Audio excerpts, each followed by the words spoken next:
In this world, there are beasts guided by the gods, taking on human form as prophets. And there are humans cursed by evil gods, who descend upon the mortal world to slaughter all living things. Deep in the forest, a man was tightly surrounded by a pack of wolves. They are, without question, the rulers of this forest. Unfortunately, you picked the wrong target today. To be precise, an incarnation of the black dragon god. The Wolf King, seeing its little pups were no match for this man, leapt up toward the sky, but was effortlessly restrained. No matter how it struggled, it couldn't shake off that terrifying, monstrous strength. At this moment, a human silhouette suddenly flashed through the forest. He wasn't passing by, he was running purely to stay alive. But he didn't know that he had long since become someone else's prey. The bandits looked at him and only gave a mocking smile. Move it. At night in this forest, magical beasts run rampant. Did you notice? The number of magical beasts on this road is way lower than before. No sooner had he spoken than the bearded man was stunned by the scene before him. The ground was a complete mess, and the mangled limbs were covered in terrifying bite marks. It didn't look like a fight, more like a one-sided slaughter. Just then, a bandit suddenly shouted from within the crowd. "Hey, you guys, come here. Look at this." They saw a man with pitch-black arms, slumped beside the Wolf King's corpse. Don't tell me this guy is actually the leader of the wolf pack? Or is all of this his doing? Stop talking nonsense. Could a human leave claw marks and bite marks like these? The bandit was just about to reach out and check, when he was savagely bitten by a magical beast that looked like a lizard. Don't panic when something happens. Little things like this go down with a single slash. The bald man had only just raised his arm when the whole thing was snapped in half by a brutal blow. What's going on? Agonizing pain surged through him, and the bald man let out a hoarse, guttural scream. "Shut up! You dare lay a hand on my little brother? Whoever so much as thinks about touching him again will end up just like that guy." Seeing this, everyone drew their weapons and slowly closed in. This brutal fight was clearly unavoidable. Noticing his men wavering, the bearded man immediately roared, "This bastard killed Hans." But the man merely glanced at the guy on the ground and said coolly, "Relax, he'll live for a while yet. If you save him now, you can still make it in time." To the bandits, those words were nothing less than blatant provocation. Everyone, together. Seeing their murderous intent rise, the man drew another black axe from his waist. As his anger mounted, black scales spread from his shoulders, gradually covering his entire body. The little brother at his side also shifted into a battle stance. At a single order from the bandit leader, the whole group swarmed forward. The man was in no hurry. He bent his knees slightly, and unleashed a rapid flurry of slashes. Wherever he passed, only severed limbs and wails of agony remained. His monstrous speed and strength forced the bandits to retreat again and again. The archer to the side was shaken, yet still seized the chance to launch a sneak attack from behind. Fire! The man's heart sank. By the time he turned around, it was too late to dodge. He grabbed his little brother and shielded him beneath his body, letting the arrows thud densely into his own back. The bearded man thought victory was assured and had just begun to gloat when the squad captain beside him sensed something ominous. His face suddenly changed. Black and crimson flames burst forth from the man's back. The arrows turned to ash in an instant. The black scales gathered over his entire body like living things, and the flames in midair twisted into the phantom forms of various magical beasts. Demonic energy surged violently, like a breached dam. A gigantic black dragon's head slowly emerged in everyone's field of vision. A sky-shaking roar echoed through the entire forest, and only then did the bandits realize this was no nightmare. In all my life, this is the first time I've seen something like this. His legs went weak, and his whole body trembled uncontrollably. The black scales almost swallowed the man's entire form. He wrestled desperately with his own feral instincts within his heart, and finally, with great effort, clawed back his consciousness. The beastly flames also vanished completely at that moment. Damn, my mind's starting to go fuzzy again. You need to run. The little brother stared in panic as the man collapsed. Meanwhile, the shadow perched in the treetops let out a chilling, piercing cackle. Fortunately, although the bandits had suffered heavy losses, they didn't execute the man on the spot. Instead, they dragged him back to their mountain stronghold. When the bandit chief recognized the true identity of the magical beast before him, his face utterly changed. This is the legendary Black Monarch, the Beast King that rules this entire forest. Don't tell me he really did all of this on his own. The little brother was bound in place by several wooden stakes, his face full of defiance. When the man woke, the first thing he did was warn everyone.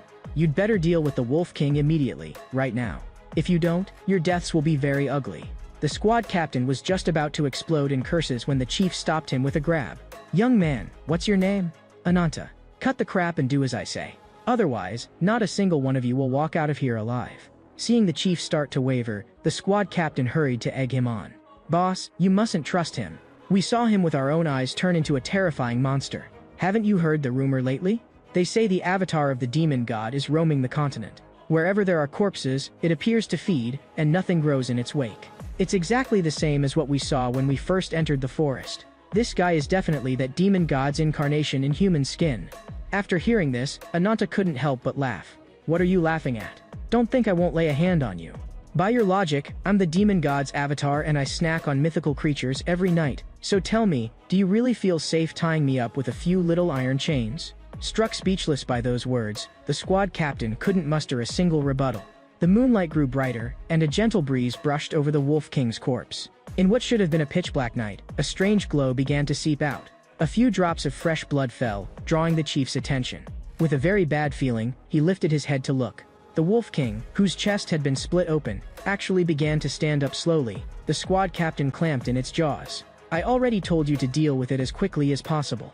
Now it's no longer the Wolf King, but a puppet of the demon god, more terrifying than it ever was alive. Out in the wilds, the wolf corpses scattered everywhere were surging toward the stronghold like a tide. Behind them, a mysterious black shadow walked forward at an unhurried pace, radiating an overwhelming aura of the dead. Wherever it passed, flowers and grass withered instantly. It merely lifted its hand slightly and pointed toward the stronghold. The wolf corpses cast aside all sense of pain, forming layer upon layer of ladders made of bodies, hurling themselves over the walls. The assault, like popcorn hitting hot oil, caused the gate to crumble to dust in an instant. In the chaos, someone accidentally knocked over the campfire. The raging flames instantly swallowed the first wave of the wolf pack, yet the undead wolf corpses that poured in afterward came on in wave after relentless wave. Outside the stockade, the god of death let out a triumphant howl. Suddenly, a dark object flew out from within the stronghold. It was actually the Wolf King's severed head. Death turned its gaze toward the interior of the stronghold. A pitch-black figure could be seen slowly walking through the flames, tearing open the wall, muttering under his breath, "So hungry." The aura around him condensed into the ferocious outline of a black dragon. His killing intent like something crawling out of an Azura hell, more like the suffocating terror of prey being locked onto by a hunter. "And right now, I'm going to eat you." Facing that deer-shaped, death-god-like creature, he spoke coldly. "I have one flaw, I'm bad at everything, except killing you." Sensing his near-tangible killing intent, Death responded with an ear-splitting roar. Hooves thundered, and countless raging beast corpses charged into view. They were fearless warriors who felt no pain. However, it didn't help them one bit. Ananta lightly coiled strength into a single leg, and with just one strike, those beasts didn't even see how they'd been sent flying. Under this unstoppable onslaught, the beast horde lasted only 1 second. Death's fury rose higher and higher, and 2 streams of deathly energy flowed from its eyes. Accompanied by an ancient incantation, its body emitted eerie cracking sounds, its size and power doubling many times over. 2 waves of roaring crashed together in deafening echoes, and ferocious slashes crisscrossed through the air in streaks of blood-red light.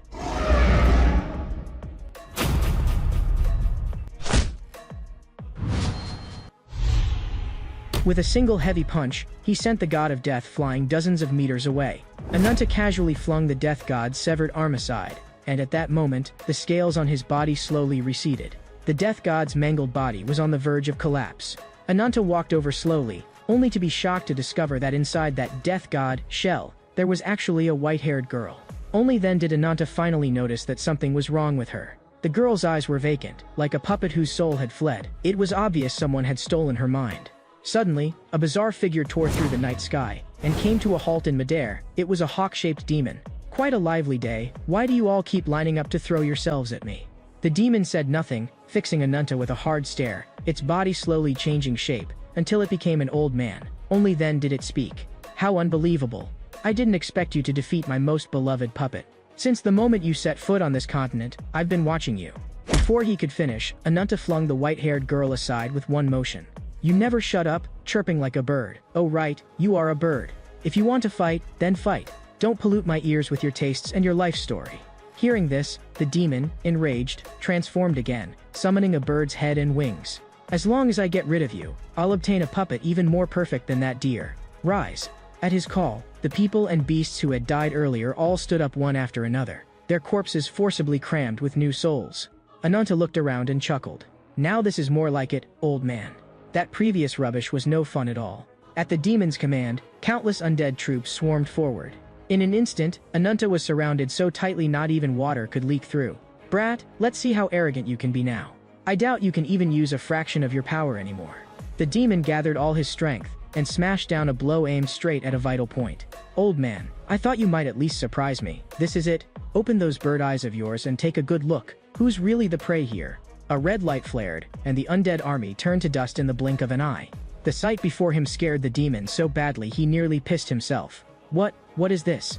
What terrified him wasn't just the pressure Ananta released, but that black dragon head formed entirely from condensed aura. About time to say goodnight, old man. The dragon's head opened its bloody maw and came crashing down, and in that instant the demon's body was ripped into 4 pieces. Yet that was only the beginning. What awaited him was not stomach acid, but an Azura hell forged from the wills of hundreds of magical beasts. Countless beasts gnawed madly at his soul, and while they ate, they still found time to sneer. Welcome, new friend, to our big family. As the demon fell, clarity slowly returned to the white-haired girl's eyes. But before she could sort out what had happened, that sky-blotting demonic aura crashed down like a tidal wave, scaring her so badly her legs went weak. Ananta noticed the change in her as well. He merely turned and glanced back at her, and that look pinned the white-haired girl in place. She didn't even dare to swallow, as if the slightest movement would trigger the man's killing intent. As if something had occurred to him, Ananta asked, "Have you already broken free from the demon god's control?" The moment she heard that, her head began to throb as if it would split. From the depths of her memories, a dazzling figure of light emerged, its pure white wings so blinding she couldn't look straight at them. Hearing this, Ananta immediately grew wary. "If I'm not mistaken, you're a victim of those wings, just like I am, aren't you?" The white-haired girl was utterly confused. She had no idea what he was talking about. What he said next completely overturned her world. "Some things may be cruel for you to hear, but I have to make them clear. I am a descendant of the dragon race, and a survivor of that great extermination. And the god you worship is the true culprit behind that slaughter." The white-haired girl lowered her head, her voice trembling. "I don't understand what you're saying." A sudden wave of dizziness swept over her, and she collapsed onto the ground. "Boss, is she okay?" "She's fine. Her breathing's normal. I probably dumped too much information on her at once. She's a little overloaded." At that moment, the white-haired girl was inside her own dream. This place was both familiar and strange to her. "It's been so many years. Where did I go wrong? Why won't you let me go? Everyone treats me like some bloodthirsty monster, but I'm clearly not that kind of person." A tear slid down, and in its reflection appeared the memories she least wanted to recall. Despair, fear, and loneliness intertwined, and everything unfolding before her forced her to admit she herself had been the center of that catastrophe. Just as she was about to be completely drowned in self-doubt, a warm light suddenly shone behind her. It came so timely, and so gently warm. "That strange dream again. You sure can sleep. I thought you'd never wake up. One look at your sleeping face and I knew you were having a nightmare. Ruby, get over here. I'll leave the rest to you." A spark gathered in his mouth, and the flame he breathed out instantly devoured the piled-up remains. Those souls that had never belonged to these beasts to begin with were finally and completely set free at that moment. This way of doing things really is exactly the same as those lunatics. It's finally over. We can catch our breath. "Hey, did you forget something?" Didn't forget. I can tell you really worked hard this time." "What are you doing?" "Shut up, you trashy peddler of information." Then he pointed at the white-haired girl and snapped, "This thing is what your intel was about? And you still have the nerve to grin at me? Job's done, now hand over the gold coins." "Don't be so hasty, it really does hurt, you know." The rabbit twitched its ears and turned to the white-haired girl. "Can you tell me your name?" "My name is Nadia." "Didn't expect this at all, another victim just like Ananta." "Dead rabbit, if you don't want me feeding you to Ruby." I know, you're really impatient." "Ah, we're heading out now." As the pocket watch burst into light, the ground beneath their feet began to shake violently. The next second, a large hole opened under them, and all 3 of them fell straight down through it together. Nadia was so startled by the sudden drop that she screamed, cold sweat sliding down her forehead.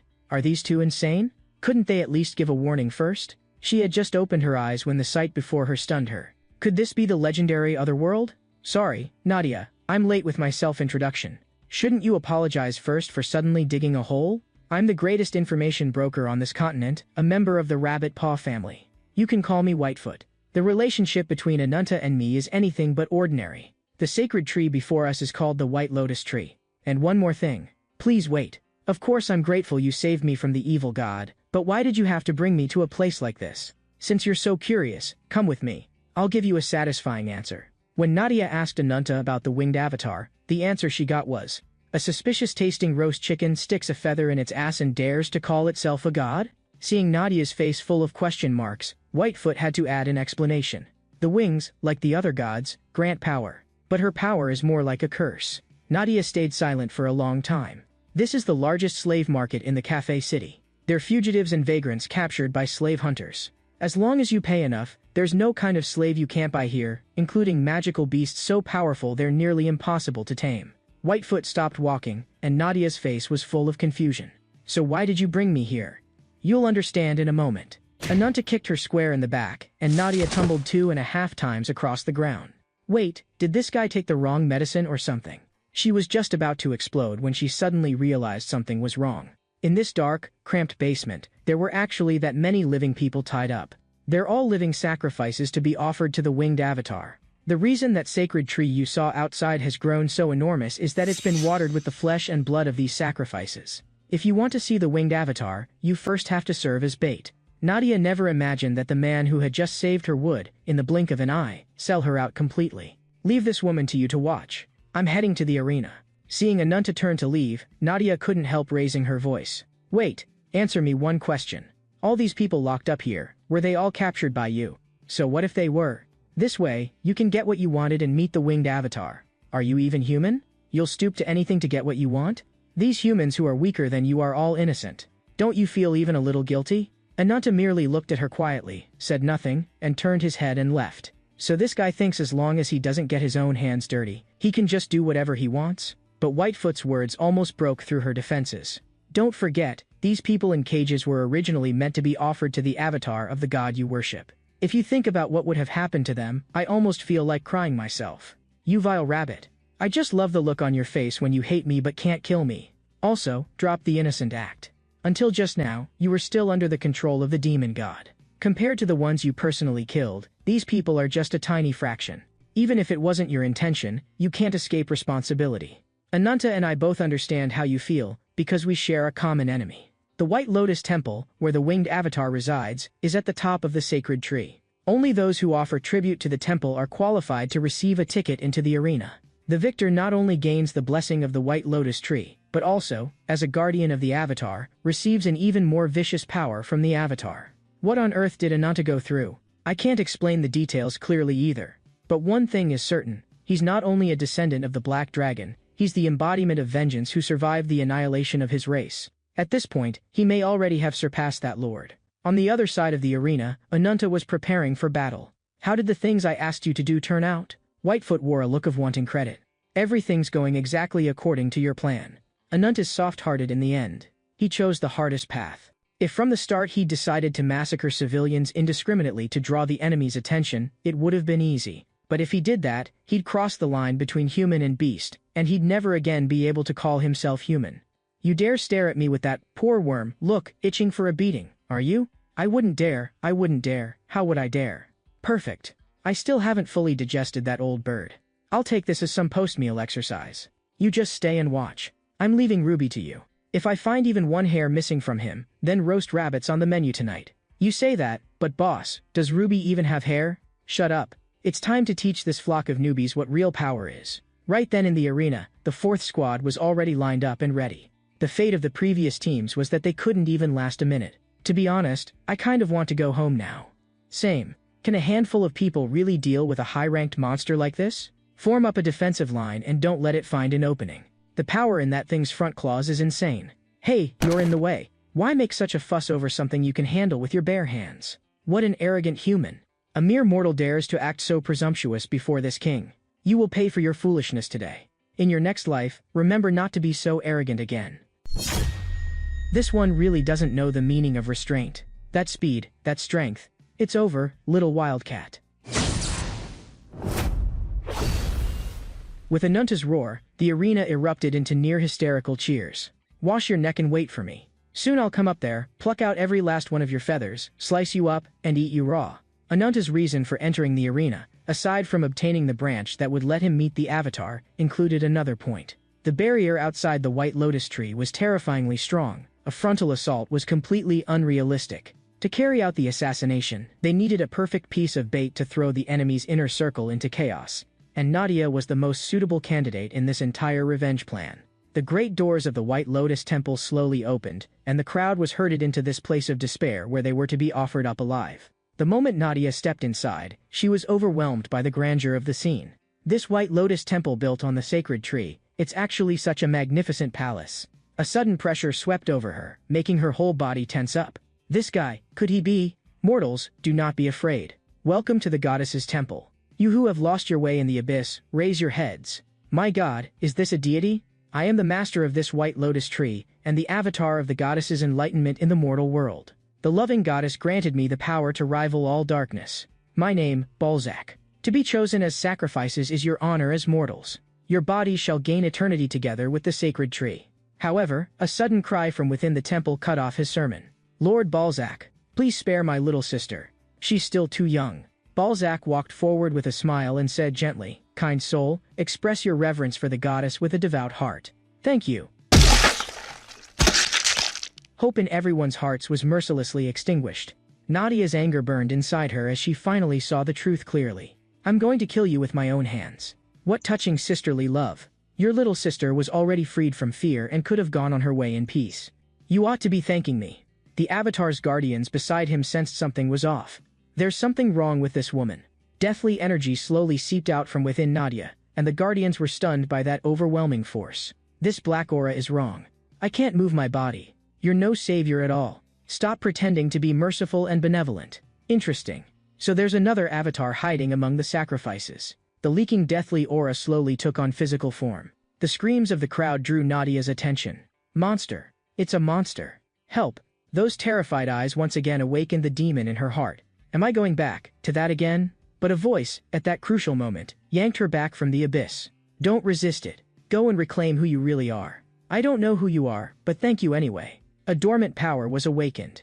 A vast force of the forest burst up through the ground, and in the blink of an eye, everyone was wrapped up in thick tree trunks. Don't be afraid, everyone. I'll get every last one of you out of here. Suddenly, a heavy blow struck Nadia square in the face. A mere little deer dares to act so arrogant before me? Even if you possess two different powers, your avatar is nothing but a nobody from some distant land. Looks like you've been stuck in this godforsaken backwater too long. I have a name, Nadia, the forest avatar of Mother Nature. Ignorant little deer, you still don't understand what is truly called divine power. As the branches grew madly, a gigantic war hammer took shape and came crashing straight down toward Balzac. That's it? The power of a god exists to make you kneel, not to let you defy. With just a single finger, he effortlessly shattered the war hammer that had gathered all of Nadia's strength. The violent explosion drew everyone's attention and made Ananta realize that things over there were escalating far faster than he'd expected. What unfolded before her eyes also made Nadia instantly understand. This guy was on a completely different level from her as an avatar. Suspended in midair was a gigantic golden birdcage. With a snap of his fingers, the cage slammed heavily into the ground. Nadia stared intently, and within the smoke she saw an even larger dark silhouette slowly emerge. That bird is dangerous, run. Nadia's pupils shrank sharply. When did these two-bone spikes stab into me? I never even saw him move. Your courage does impress me a little, but what a pity, someone of your size isn't even enough to get stuck between my undead bone bird's teeth. On the other side, Ananta had just finished off the last magical beast in the arena. With the deathmatch concluded, the Guardians brought out the victor's prize. Duke Bernhard showed a meaningful smile, for the item in that chest was the key that would grant access to the top of the White Lotus tree. Meanwhile, inside the temple, Nadia had already been pierced by the bone spikes and was gravely wounded. Behind her stood the civilian she had sworn to protect. And before her loomed an undead bone bird whose true power was unfathomable. The situation was utterly stacked against her. Take a good look at the people behind you. It's because a monster like you appeared that they're so terrified. Am I really a monster? That suggestion really isn't bad. Given the current situation, Nadia only has one choice left, to become the deer-shaped god of death and beat that bloodthirsty demon senseless. Seeing this, Balzac's interest was piqued as well. I admit, your persistence does move me. So, if I use that move as well, how exactly will you respond? Nadia snapped her head around, her heart sinking. The ground beneath her shook violently, and in a single instant everyone inside the protective barrier was impaled by countless branches. At the same time, masses of branches erupted madly from beneath the bone bird's feet, racing to stab into its body. This is the great art bestowed upon me by the winged goddess. To witness her authority is an honor beyond measure for you. The branches of the White Lotus tree glowed with an eerie red light, which slowly flowed into the undead bone bird. Those red lights were in fact the souls of the people hanging from those branches. The ecstasy of power made Balzac's whole body tremble. With a mere flick of his hand, all the trunks Nadia had summoned withered and crumbled. The guardians, drawn by that power, began to mutate, and in that moment, the immortal puppet corpses were truly born. The roar of the undead bone bird nearly drowned out Nadia. Under its oppressive might, she couldn't move at all. Damn, I can't muster any strength. Balzac raised his palm slightly, and thick branches instantly bound Nadia tight. Don't forget whose domain this is. Your avatar, in my eyes, is nothing more than an appetizer. Arrogant little dear, I'll give you a chance to live. Answer me, what is 1000 minus 7? If you're going to kill me, then kill me. I don't want to see that disgusting face of yours again.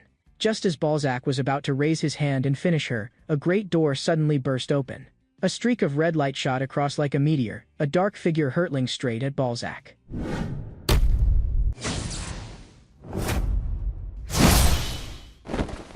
Ananta stepped into the temple and saw Nadia collapse to the side as well, and couldn't suppress the smile tugging at his lips. You two look like you're having a great time. Balzac's eyes instantly locked onto the white lotus branch in his hand. This guy, he actually used the arena's rules to get up here and assassinate me? He turned to look outside the hall. The temple grounds were already a complete ruin. After seeing Balzac's face clearly, Ananta couldn't help but frown. Hey, I told you to go find the winged avatar. You ran over here to play with some bird? That line left Nadia completely dumbfounded. You little brat, shut your filthy mouth. You dare insult the great winged avatar? I'll rip your mouth apart and tear out that foul tongue of yours. So that's how it is. Nadia, there's something you need to understand. This stupid chicken in front of you is not the winged avatar at all. Meanwhile, outside the temple, Bernhard one-shot the Guardian with a single slash, and the melee between both sides escalated into total chaos. Brothers, with me. Leave no survivors. The commotion outside finally drew the attention of the three inside the hall. The first thing Bernhard saw upon stepping into the temple was the staircase leading upward, strewn with the severed limbs of guardians. Back in the hall, the three faced off, the clash ready to explode at any second. After hearing Ananta's words, Nadia's face was filled with disbelief. So all this time, he was a fake? Isn't that obvious? The goddess gave him that grandiose name to match the 3 pairs of white wings of the true avatar. But this thing in front of us can't even grow a proper single pair of wings. How's that any different from a chicken? You've made me laugh this hard. I really ought to give you a proper reward. Balzac's face changed dramatically when he heard this. He actually knows that much about the winged avatar? At his command, the mutated guardians hurled themselves at Ananta all at once. Ananta's hands turned into dragon claws, and with a casual sweep he sliced the sacred tree cleanly in half. Freed at last from Balzac's bindings, Nadia once again thanked Ananta. Save it. Leave the rest to me. Go wherever you want. Only then did Nadia notice a faint stirring within the dead wood, and, ignoring her own safety, she rushed toward the 2 unconscious children. Sensing danger, Ananta shouted at once. Get back! The guardians seized the chance to close in, only for their heads to be smacked flying by a single palm strike from Ananta. As power built bit by bit in Balzac's mouth, countless bone spikes poured down like a torrential rain, swallowing Ananta completely in an instant. Nadia shielded the 2 children with all her strength, allowing the branches to stab madly around her. As the dust slowly settled, a massive black figure slowly raised its head into view, Ananta in his black dragon form. Before the headless bone bird could even react, the black shadow was already in its face. Ananta slammed into it like a cannonball.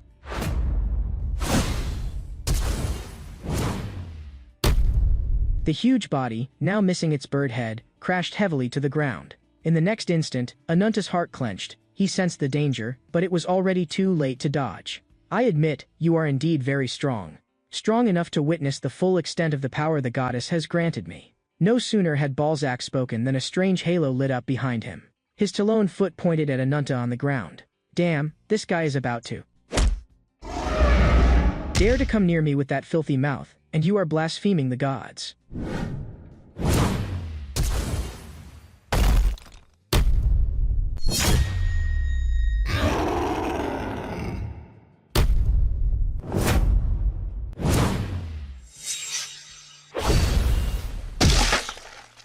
The heavy blow of those talons not only tore both of Ananta's arms apart, but the spilling shockwave also shattered the ground into cracks. Ananta let out a roar, and black miasma gushed from his wounds like a spring. Within the dark fog, an even thicker dragon claw slowly took shape.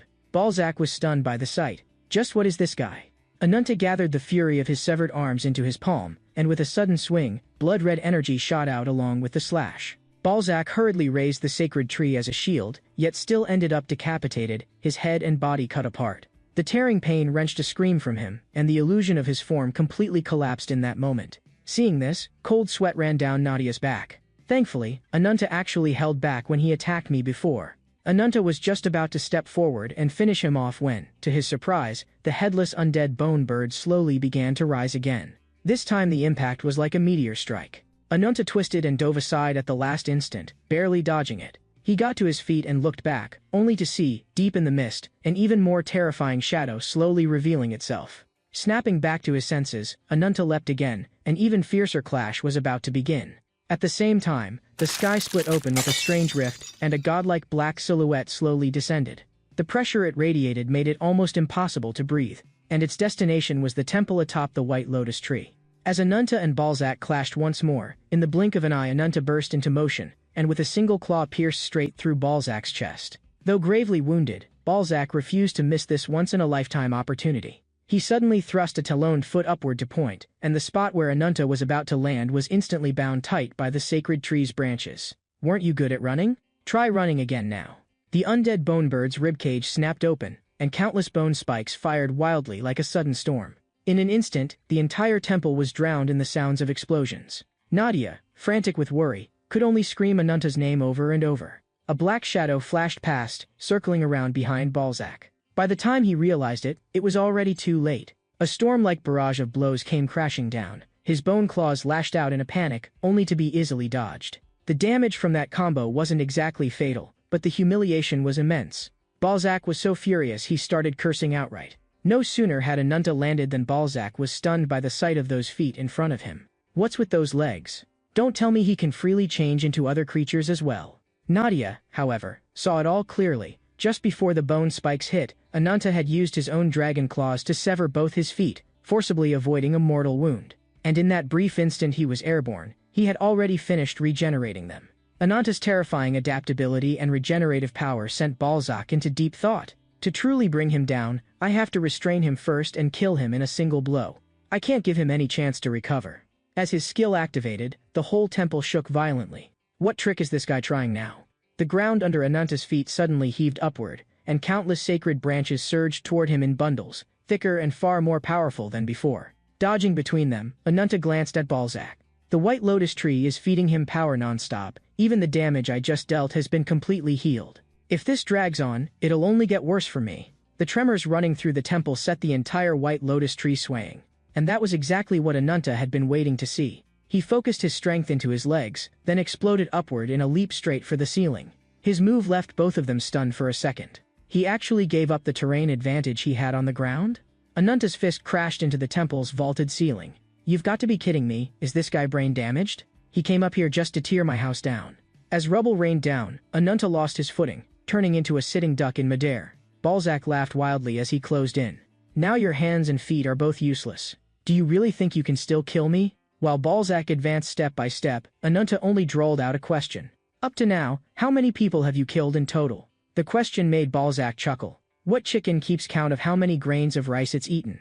That answer pleased Ananta. So you really don't know how heavy a single life is. As he spoke, a pair of black wings tore open behind Ananta's back. A deluge of deathly energy erupted at once, surging straight up to the heavens. With the activation of the Soul of the Dead skill, Ananta's third-stage dragon form stepped into the realm of a bone dragon. And that was thanks to that death-seeking demon. Before long, an eerie unrest stirred from the ceiling above. Balzac slowly raised his head, scalp prickling. The people he'd hung from the sacred tree earlier were all back on their feet. And the moment they left the tree, Balzac lost his access to their souls. Countless undead turned and began to tear into him in a frenzy. The sight made Nadia's legs go weak with fear. To be honest, I'm curious too. Does this chicken actually taste any good? In just a short while, Balzac was swallowed up completely by the mountain of sins he'd piled up himself. He spent the last of his strength just to crawl out from under the heap of corpses. Drained in at the end of his rope, Balzac launched one final charge at Nadia. Even if I die here today, I'll drag at least one of you down with me. Yet against his expectations, a crisp detonation rang out from the sky, and a beam of golden light shot straight down, slamming into Balzac head-on. The bursting radiance was so bright it was almost impossible to keep one's eyes open. When the smoke cleared, Balzac's head was pinned to the ground like a soccer ball under someone's foot. Just meeting that person's gaze sent cold sweat running down Nadia's temples. Then the moment that stranger suddenly dropped to one knee made a chill run all the way up her spine. I have come to receive you, my lord. Was your journey pleasant? At that moment, the little boy behind Nadia slowly got to his feet. A sense of extreme danger flashed through her mind. The boy's hair grew wildly, flowing into a head of sleek long hair. His small body rapidly expanded. In the blink of an eye, the figure before them was none other than the rumored final boss, the true winged avatar of the goddess herself. The moment Gyo stood up, Nadia only met his gaze for a second, and a strange pain swept through her whole body from within. It was as if the power in her body was being forcibly brought into resonance by his existence. Nadia looked doubtfully at his back. This man, just who is he? The dying Balzac slowly raised his head, and the instant he saw who had arrived, his eyes almost popped out in terror. You, could you be, Gyo? How could you appear here? Seems your memory's not bad. At least you still remember who I am. How could I possibly forget? I ended up like this today all thanks to you, my cold and ruthless former master. As soon as he finished speaking, Gyo simply gestured upward with his hand. The guardian immediately tore Balzac's broken body free and dragged him to stand before the winged avatar. Among the first lives we created, only those with value were allowed to stand in the sky. Tell me, do you deserve it? I was once your most loyal servant. I admired you and feared you. Just because I wanted to learn to fly like you, you tore off my wings with your own hands, and even went so far as to slaughter tens of thousands. I turned myself into this just so I could grow wings again. Before he could finish, Gyo raised his hand and lightly pressed his palm to Balzac's chest. The answer he gave was only 6 words. You are completely worthless. The next second, a blinding light swallowed Balzac. When the light faded, his body had turned entirely to ash, leaving only a single twig that rolled out from the cinders. Nothing more than a composite of the sacred tree's power. Still far beneath the tree from the other world. Compared to that weakling, what Gyo clearly cared about more was that woman named Nadia. In the ruins not far away, a beast slowly opened its eyes. Ananta could never forget that man's voice for as long as he lived. It came from a path sealed away for many years. Yuyo's dream was to find the horizon that led to the divine realm on this continent. For that, he was willing to become the enemy of the whole world. And the small tribe that had once sheltered Ananta, along with that sister who had been endlessly gentle to him, on the day Gyo left, all turned into ash and charcoal. The scene cuts back to the present. Gyo walked up to the woman who was connected to him in some way. Rage instantly shattered the shackles of pain on Ananta's body. It's been 20 years. I've been looking for you, for a full 20 years. Grief and hatred converged in that moment into a blade of vengeance. Ananta swung both arms fiercely, and razor-sharp blades of blood shot straight toward Gyo.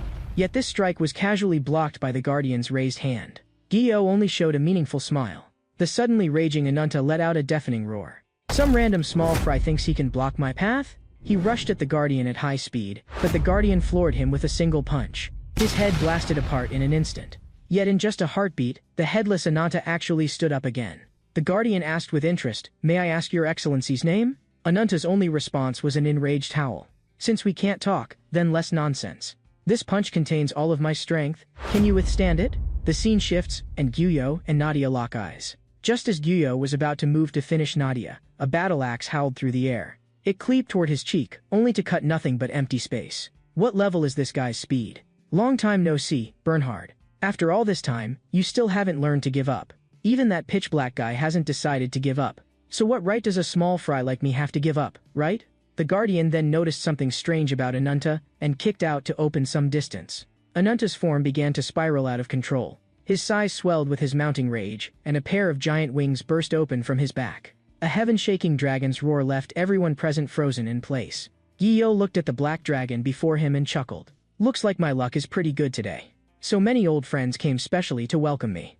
Elsewhere, in the distance, Whitefoot was reporting the situation inside the temple to someone. Meanwhile, the unhinged Ananta was trapped in his own memories. He was forced to face both unbearable memories of the past and a black giant dragon tens of meters tall.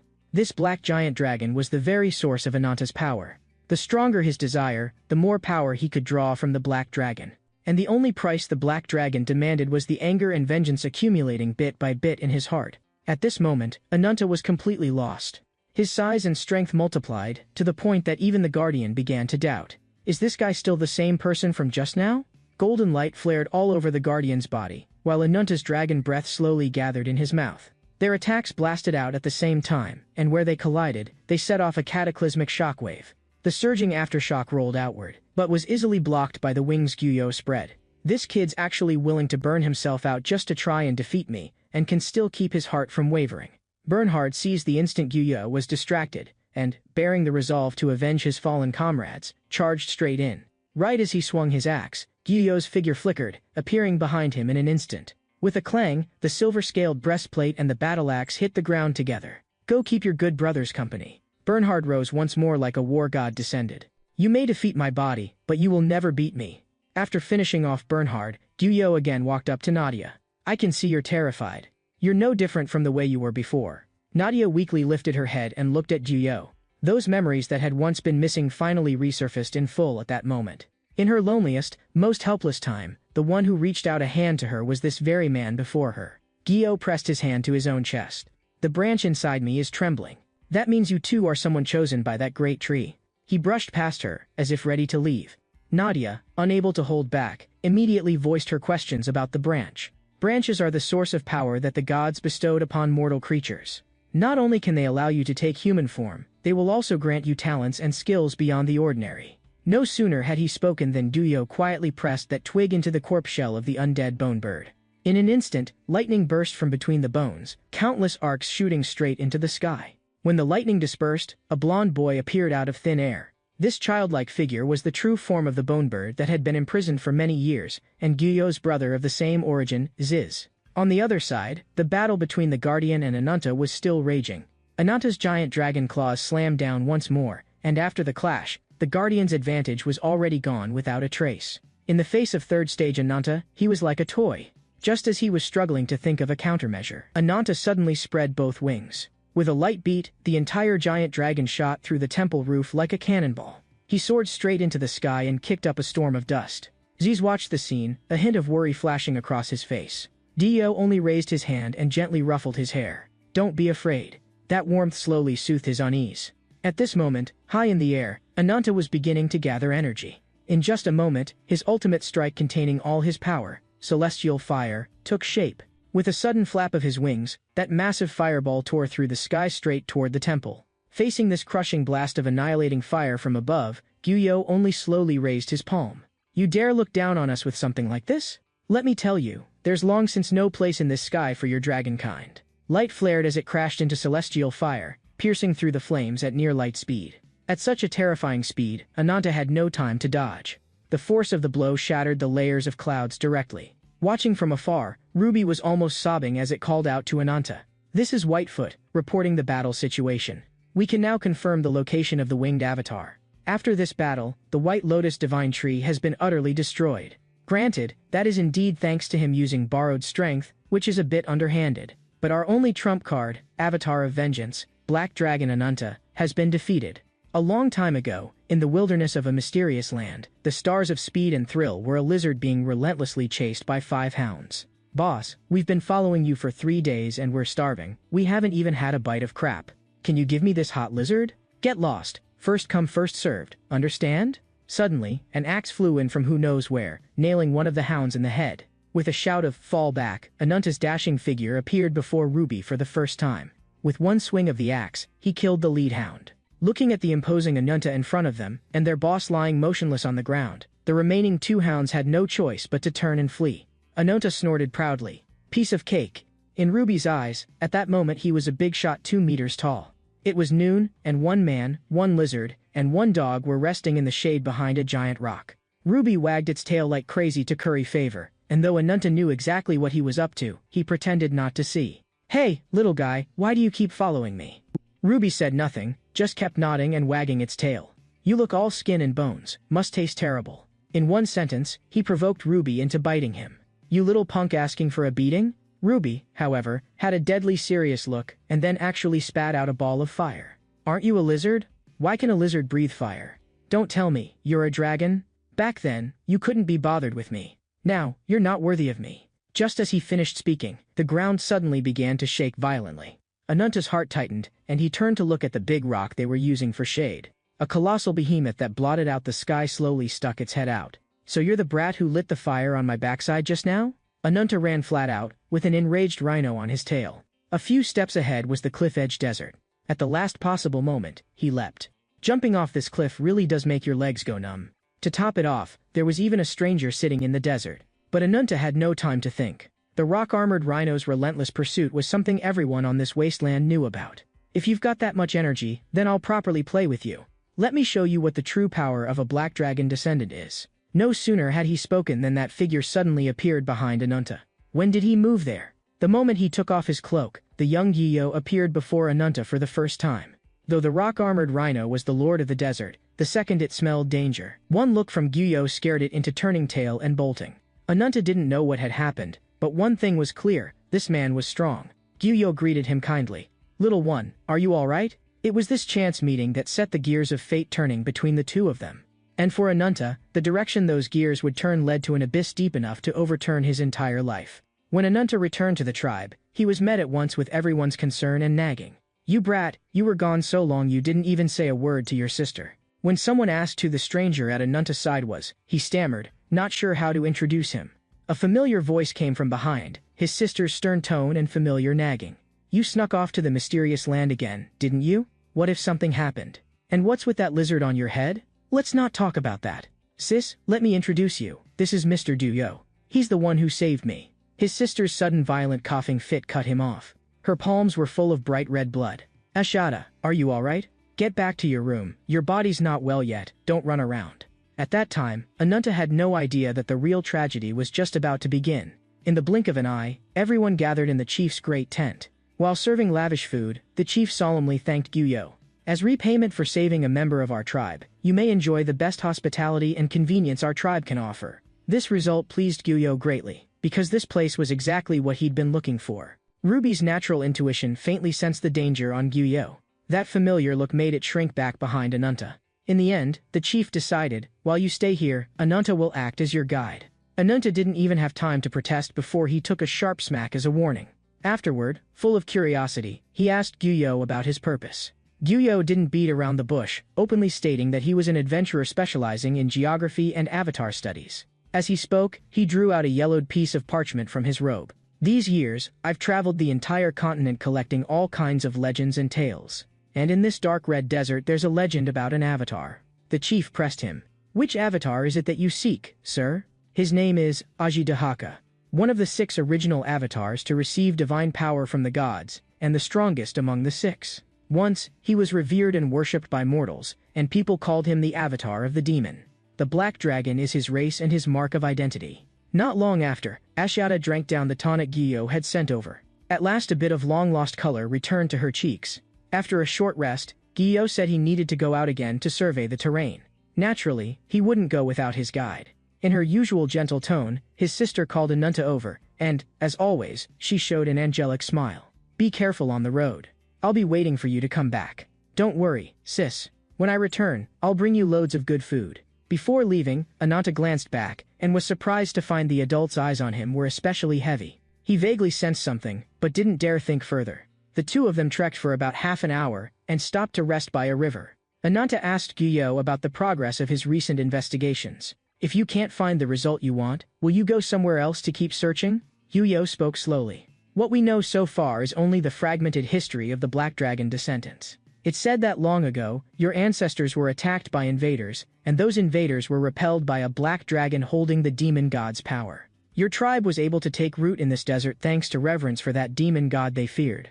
Yet when it comes to the black dragon, the villagers avoid the topic like a taboo." He suddenly noticed the wounds on Ananta. "Did you sneak out to hunt again?" Ananta only asked him to help keep it secret. It turned out his parents had died when he was very young, killed by some strange illness. The burden of raising him fell entirely on his sister alone. "But now sis is sick too. I have to grow up and take care of her." The mood heavy, Ananta changed the subject. "Why are you so obsessed with finding avatars?" "Because the avatars hold secret treasures granted by the gods. Each treasure represents the source of power for one deity. The divine power of the 6 great avatars is far beyond common sense. If someone could gather all the treasures, that person would surely stand at the very peak of this continent. So the thing in that ancient ruin was..." With that unintentional remark, Gyo's expression changed on the spot. "Well now, kid, you really do know something. Hurry and tell me." Realizing he'd slipped up, Ananta had no choice but to speak honestly. "When I was not yet 5, my sister told me, after chasing off the invaders, the black dragon didn't stop, but turned the entire wilderness into ash. Then, it entrusted a piece of dragon scale to our ancestors. The black dragon, having separated itself from its power, fell into slumber. Later, the ancestors built a temple in the Dragon Gorge and ordered the village's finest warriors to guard it day and night. The thing they guarded was that black dragon scale. I know what you want to ask, but that's a holy relic our tribe has guarded for generations. Since the chief has allowed you to live among us, you can stay as long as you like. But I absolutely cannot take you into that sanctuary. After a moment of silence, Gyu spoke. In that case, let me take you to see something else first. Half a day later, the two reached an expanse of crimson land. Ruby was so exhausted it lay flat on the ground, and Ananta had to pick it up. Why did you bring us here? What are you trying to do? As you can see, this desert is the battlefield the black dragon left behind back then. For hundreds of years, not a single blade of grass has grown here. Don't you find that strange? If the black dragon had only ordinary fire, how could life fail to return to this land after centuries? I don't understand what you mean. You've never suspected that all of this is the black dragon's curse? What did you say? Impossible. The black dragon is the demon god's servant governing life, death, and curses. All of his powers come from the secret treasure the demon god gave him. Why would an avatar serving an evil god hand over a divine treasure to you to guard? He was merely using you, letting the demon god's curse spread over this land without end. Your parents suffered the same, and so has your sister who's critically ill and barely hanging on. The fate you're facing today is all thanks to the black dragon. And that dragon scale in your dragon gorge is the key to breaking the curse. Seeing that Ananta was wavering, Gyu took a glowing flower from his pack. All you need to do is place the divine tree on that dragon scale, and the black dragon's curse will be broken. You're asking me to break the village's rules?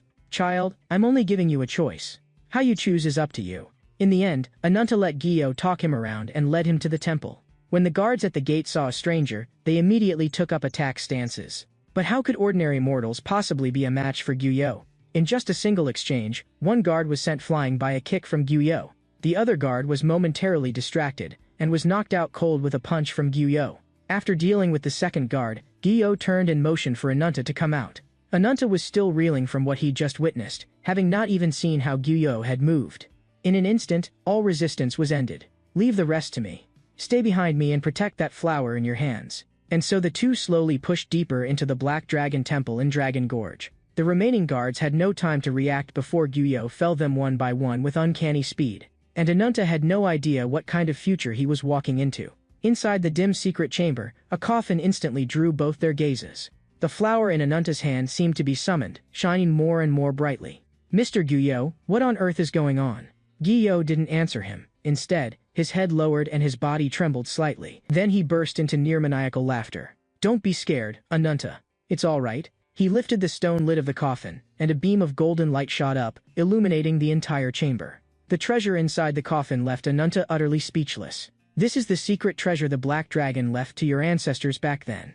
A jet-black dragon scale was especially striking in the golden light. It was also the Black Dragon's fatal weakness. Facing the holy relic his people had guarded for centuries, Ananta now felt nothing but panic and fear. Mr. Gyu, if I do what you say, can my sister really be saved? Gyu stared at him quietly, then slowly rested his hand on Ananta's shoulder. How can there be such a foolish human in this world as you? Those words stabbed straight into Ananta's heart like a blade. He looked up to see Gyu's twisted smile and a horrifying face he'd never seen before. Gyu grabbed Ananta, slamming him against the stone coffin. No matter how he begged or cried out, it was all in vain. The moment the flower touched the dragon scale, golden light exploded. The terror in Ananta's eyes froze at once, turning into complete despair. At the same time, Ashata jolted awake from sleep, only to find Ananta's bed completely empty. She lifted the tent flap, and what met her eyes was a scene enough to freeze her heart. The ground underfoot began to shake violently. The tremors spread deep into a nearby cave. The sleeping Dahaka snapped his eyes open. In an instant, he knew something had happened to the treasure. The furious Dahaka spread his wings like thunder. Who dares lay a hand on my treasure? As soon as he spoke, he smashed through the rock wall and flew out. The woken villagers still had no idea what was happening, until someone, voice shaking, pointed at the sky. Look over there. High above, a massive dark shape swept past, flying straight toward Dragon Gorge. After centuries of slumber, the Black Dragon's eyes burned with icy rage. By now the Black Dragon Temple was already in ruins. Ruby shouted Ananta's name in despair, but no matter how it called, Ananta did not respond. His arms had already been reduced to ash in the burst of golden light. Ruby's persistent cries finally brought Ananta barely back to consciousness. He lifted his head and looked to the top of that pillar of light. Gyu was standing there. His eyes were full of greed for the treasure. I've finally found it. The instant he touched the treasure, the divine tree flower bloomed with an even more dazzling light. Guillau's gaze held not a trace of confusion. He simply let the massive pillar of light completely engulf him. No harm came to him, which meant the treasure had already accepted him. Without the slightest hesitation, he plunged the divine tree flower into his own body. The flower of the divine tree began to merge into his flesh and blood, tracing out a new network within him. When the light and smoke cleared, Guillau's transformation was complete. Just as he was about to step away, Dahaka descended from the sky and blocked his path. Foolish mortal. Do you know what price must be paid for touching my dragon scale? Price? For me, right now this is the best possible outcome. Even as he spoke, several gusts of wind coiled around Guillou. Wings that split the air unfurled, blazing with dazzling light against the night sky. Pleased to meet you, Dahaka. My name is Guillou. I am the winged avatar the goddess has enlightened in the mortal realm, and I'm also the one who will bury you here today. The storm raised by Guillau's transformation whipped up a sky of yellow sand. Ananta slowly lifted his head to see a sight unlike anything he had ever seen in his life. The tension between the two avatars was already at a breaking point. What puzzled Dahaka was, why did this man's body contain so many divine treasures at once? An ordinary avatar couldn't possibly withstand that kind of power. The enraged Dahaka demanded on the spot, "What did you do to the original owners of those treasures?" Dio threw his head back in laughter. "If I didn't kill them all, then where would these treasures come from?" 5 orbs of light gathered around him. With a sudden beat of his wings, all the orbs slammed straight into Dahaka. When the smoke cleared, the black dragon's form reappeared. Guillou instantly saw, without the blessing of his divine treasure, Dahaka was no longer the former wing of the demon god. "You're nothing but a ghostly remnant of the age of the gods. I'll drag you down for good." Those words instantly ignited Dahaka's fury. A torrent of dragon fire spewed forth. Guillau's figure flickered and he dodged with ease. Dahaka soared up, charging straight at him. "Don't think that just because you borrowed a few treasures you're qualified to oppose me." He chanted ancient incantations as a magic array unfurled around him. Countless massive fireballs rained down like meteors toward Guillou. Seeing this, Guillou turned to face him. "In that case, I'll let you witness for yourself the power the goddess granted me. May the light of knowledge shine upon the earth." In the next instant, Dahaka's fireball struck Guillou one after another, completely engulfing his form in a blinding radiance. When the light faded, the two stared at each other across the distance, both arriving at the same judgment. Dragging this out further was meaningless. They each had to unleash their strongest blow and settle it in a single strike. As they beat their wings, their ultimate powers clashed fiercely in midair. Dahaka's offensive was clearly at a disadvantage. The light broke through his skill, blasting straight toward his body. There was no way to dodge. Dahaka could only take the hit head-on.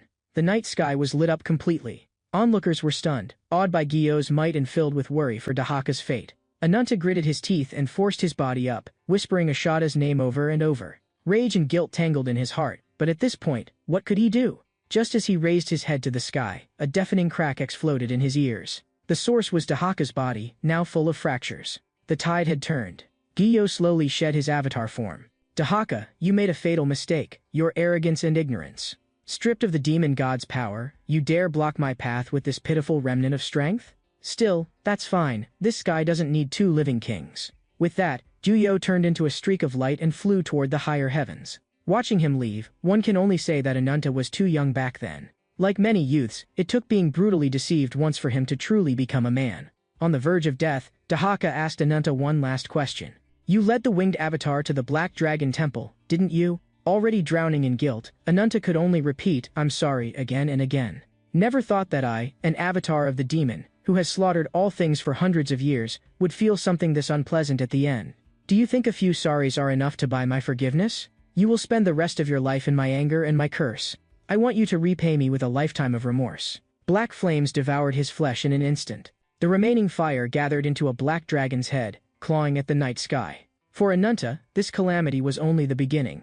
His true despair was just getting started. The newly formed Dahaka spirit shot straight into the heavens. Ananta had a terrible premonition. Exactly as he feared, its destination was the village. In no time, the black dragon was coiled above the village. Raging dragon fire swept through every corner. The terrified villagers had no time to flee before they were swallowed by the flames. Ashada was among them. Screams of agony tore through the sky. Crying out his sister's name, Ananta ran madly back toward the village. What awaited him was the black dragon's pure malice and curse. That force crashed down like a burst dam, drowning him completely. It poured into his body without end. His flesh was torn apart and reborn in agony, black flame inch by inch wrapped around his heart. Again and again he was ripped apart and reassembled, the pain spreading to every cell. His arms were rebuilt in the flames as enormous dragon claws. Foolish mortal. From now on, your anger and vengeance will become the source of my power, and I will curse you forever. The scene returns once more to the present. Ananta was imprisoned in the dungeon of the warrior city. Even though he had just been utterly crushed by Gyo, his desire for revenge had never gone out. Another scene shift, and Gyo looked at the falling Ananta and murmured lightly, I didn't expect this long journey to hold this kind of surprise. We should return to the temple. At his command, the guardian walked straight over. With a soft sound, he tore open space again, creating a portal. Just as Gyo was about to leave, Nadia called out loudly to stop him. People say you are an evil being who presumptuously calls yourself a god. And this child is without doubt a true avatar. Can you tell me, who was I before I met you? Am I the same as this child? Having heard her out, Gyo only gave a cryptic smile. It's all just karma. When karma is severed, so is fate. I look forward to the day we meet again. In the royal bath of the warrior clan's palace, a figure's back could be faintly seen. Two attendants suddenly burst in. Your Majesty, Duke Bernhard has sent word from the southern outpost. The king rose at once. It's been a long time since I heard the words, good news. You two are lucky. If you'd come with more bad news, I'd already thought of a little punishment for you. According to the letter, accompanying him are an avatar and 2 humans. Is that avatar of a winged race? The blonde woman at his side answered at once. The avatar's exact identity is still unclear. It would be best if your Majesty saw for yourself. Interesting. I didn't expect Bernhard to bring me such a pleasant surprise. The south gate of the warrior city slowly opened. Nadia entered the city shoulder to shoulder with Bernhard.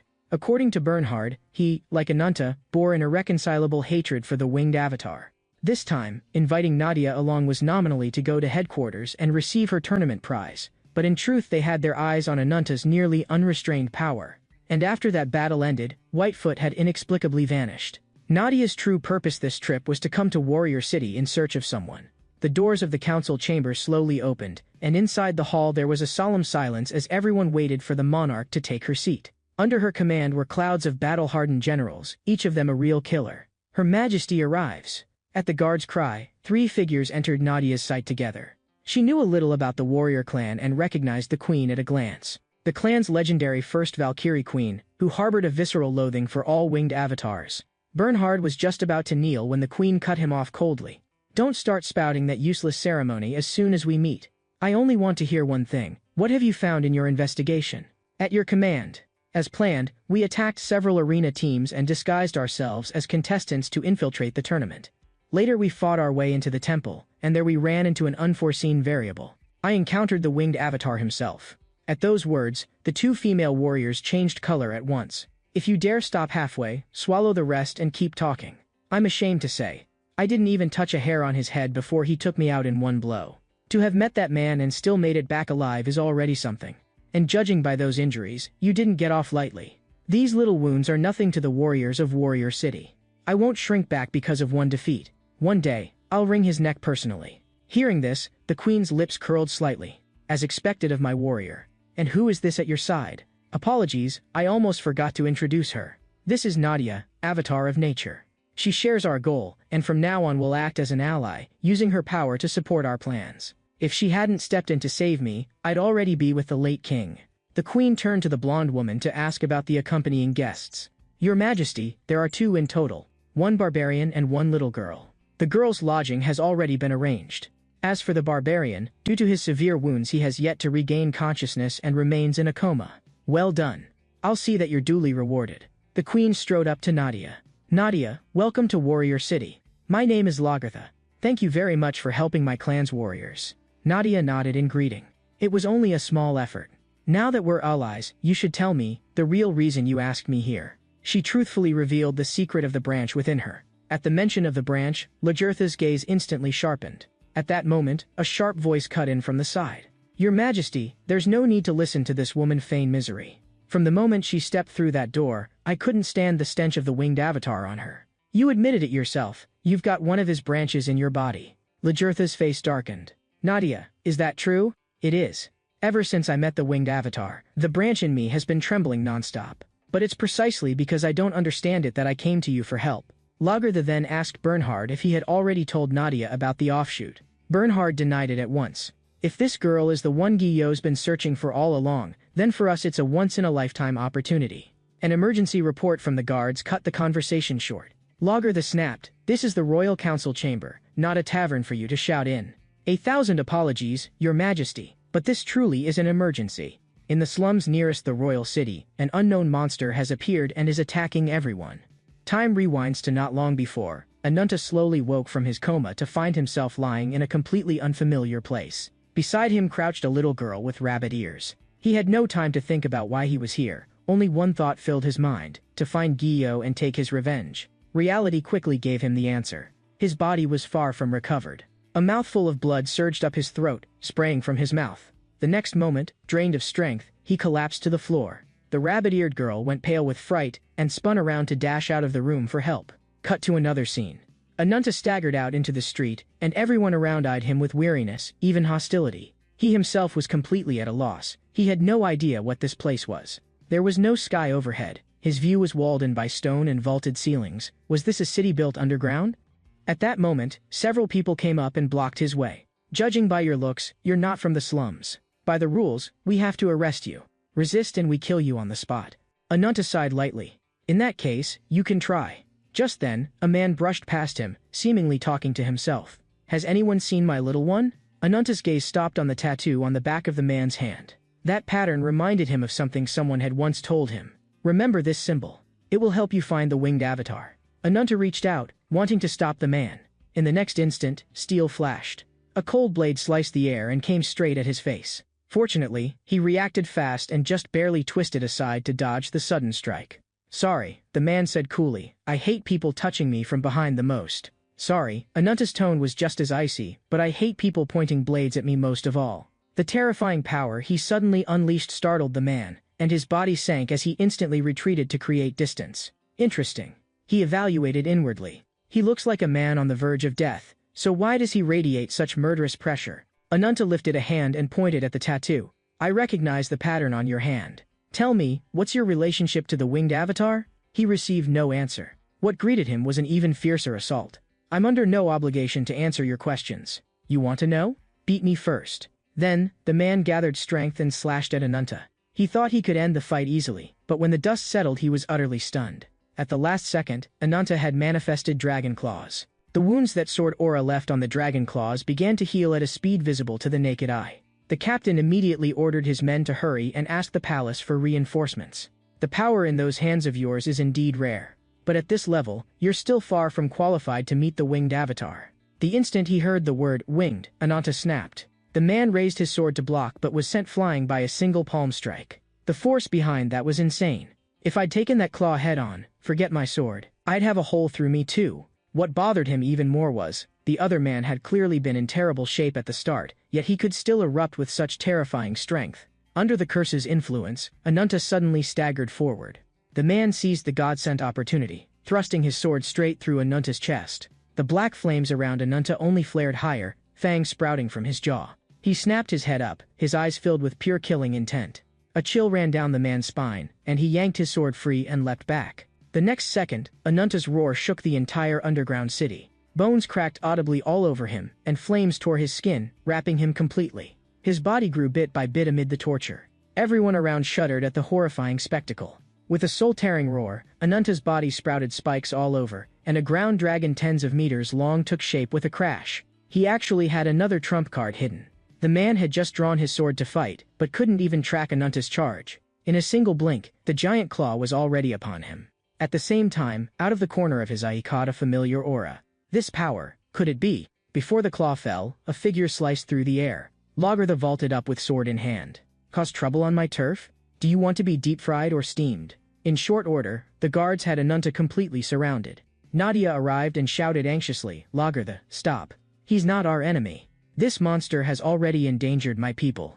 No matter who he is, there's no way I'm letting him go today." Then Ananta's eyes shifted subtly. The giant dragon claw suddenly swept sideways, leaving Logger the completely baffled. What the hell is this guy doing? The next scene made everyone break into a cold sweat. Ananta drove his claw deep into his own neck. With both claws exerting force, he ripped his dragon head in half. The huge body collapsed. While everyone else was still paralyzed with fear, Nadia knew Ananta had only done this for one reason. He would rather destroy himself than be controlled any longer by the Black Dragon's curse. Looking at the man who fought the curse with his own body and will, even Lagertha couldn't help but feel a trace of respect.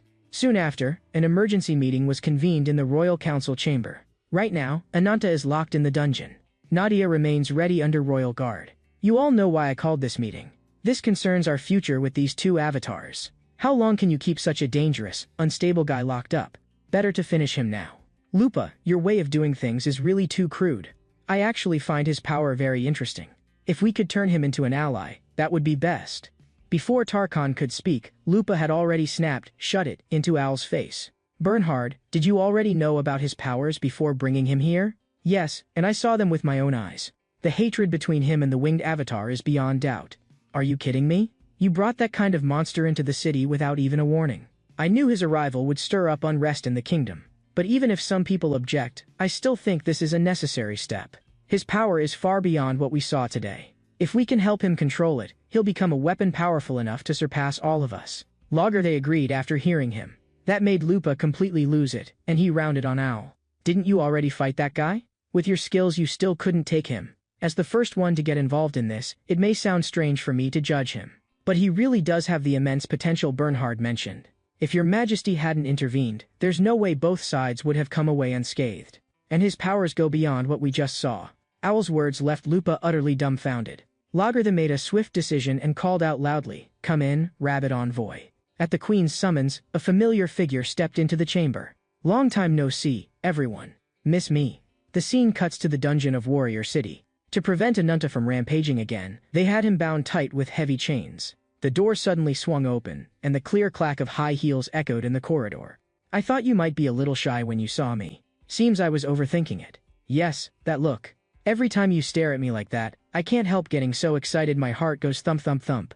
Time goes back to not long before. In the Royal Council chamber of Warrior City, Whitefoot's arrival made everyone freeze for a moment. "You little rascal, how did you even get in here?" However, Owl's attention fell instead on the girl at her side. Her name was Raclette, the demi-human girl who had been looking after Ananta earlier. "You little troublemaker, you made me look for you for so long.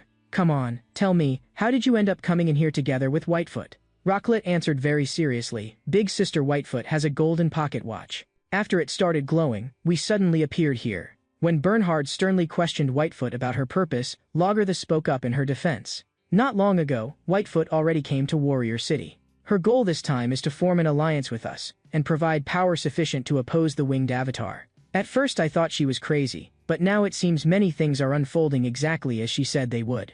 I'm very interested in your proposal. Name your terms." Whitefoot immediately clapped and smiled. "My family hopes to secure long-term cooperation with Warrior City. In return, you'll not only gain intel on the winged avatar, you'll also receive combat support from the Avatar of Vengeance."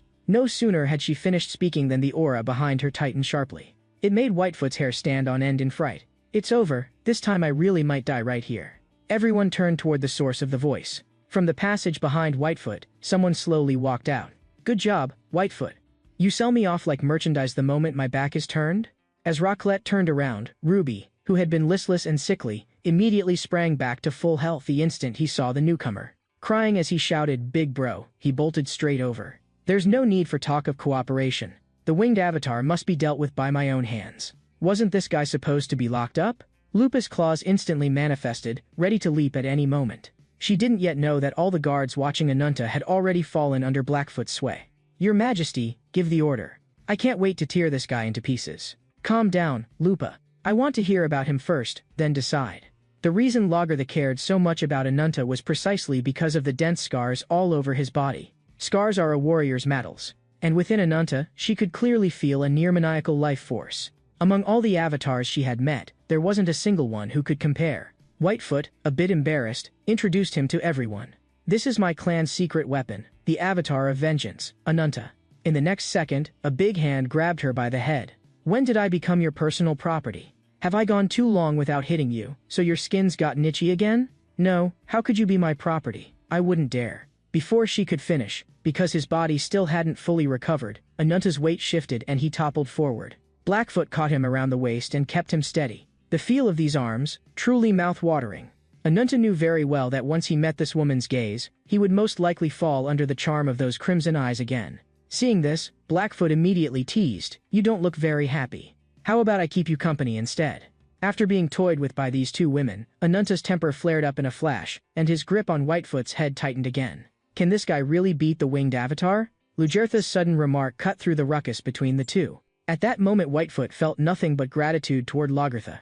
"We may not know your past, but we understand very well how you feel about revenge. As you can see, everyone here shares the same goal, to destroy the winged avatar at any cost.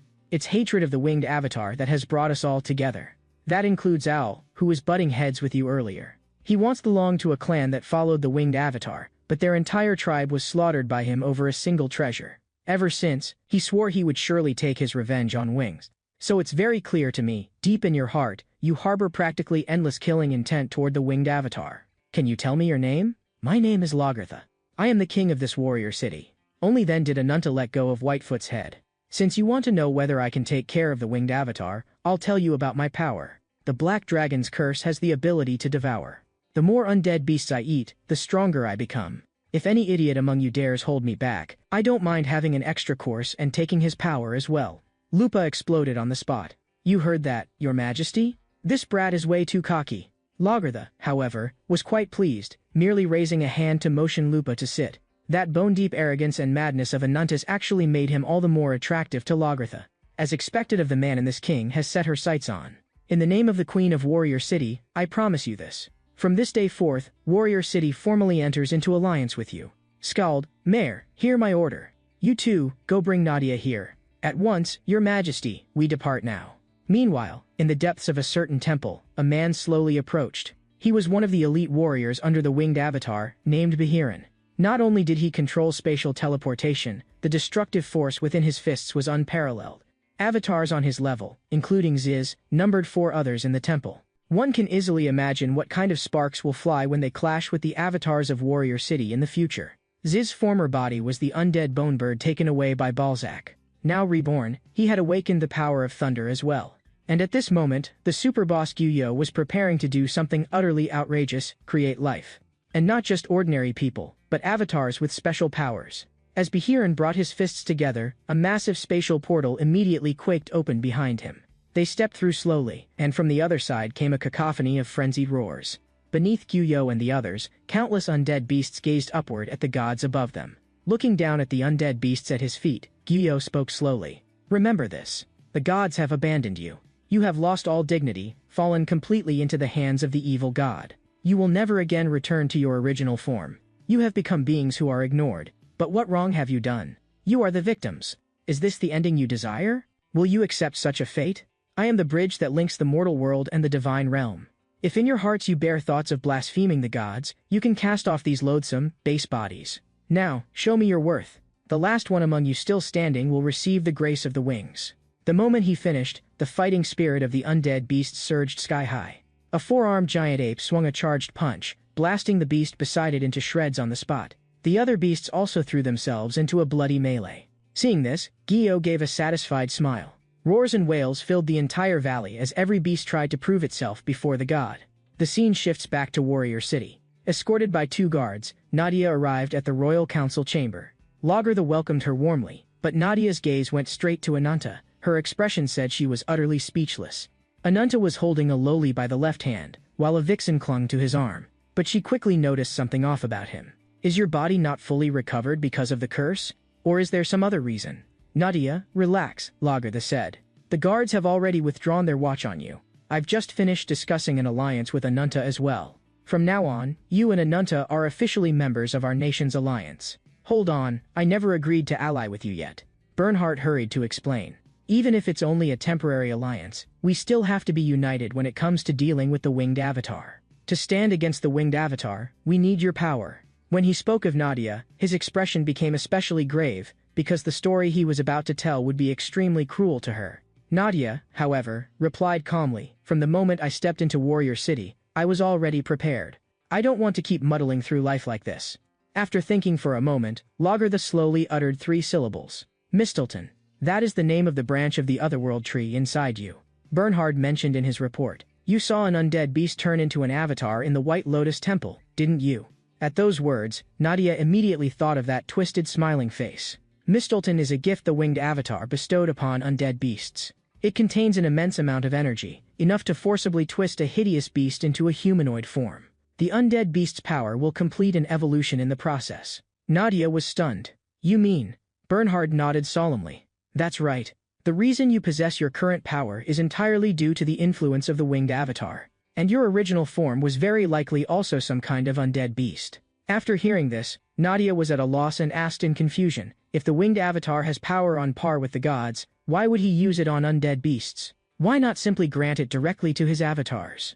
Lagertha gave the answer. Because Mistleton's power is far from limited to that. It can not only turn undead beasts into humanoid forms, it can also do the reverse, turn avatars into undead-type beasts. At this point, Lagertha began to tell the story of the day she personally witnessed her homeland's destruction. After Wing descended, everyone still alive had no choice but to flee. Gravely injured, I was carried onto a boat and, from the receding sea, watched my homeland swallowed by flames and black mist. Then what happened next is something I will never forget. An avatar with 6 wings slowly descended above the royal city. He scattered radiance like starlight, which fell upon every corner of the land. The earth began to shake violently, and then a massive black shadow burst up from within the castle, tearing the entire city apart. In that moment, the undead beast's roar was deafening. You could hear it clearly even from leagues away. That undead unicorn was the Valkyrie's avatar and the guardian of the royal family for generations. At this point in the story, Ananta raised a new question. So by your logic, this woman is either under Guyo or an undead beast. But no matter how you look at her, she's way too weak. And that's exactly why she's special, Bernhard cut in. We suspect Nadia is one of Guyo's long-sought targets. She might be the one, closest to the otherworld horizon. Ananta felt his head spinning.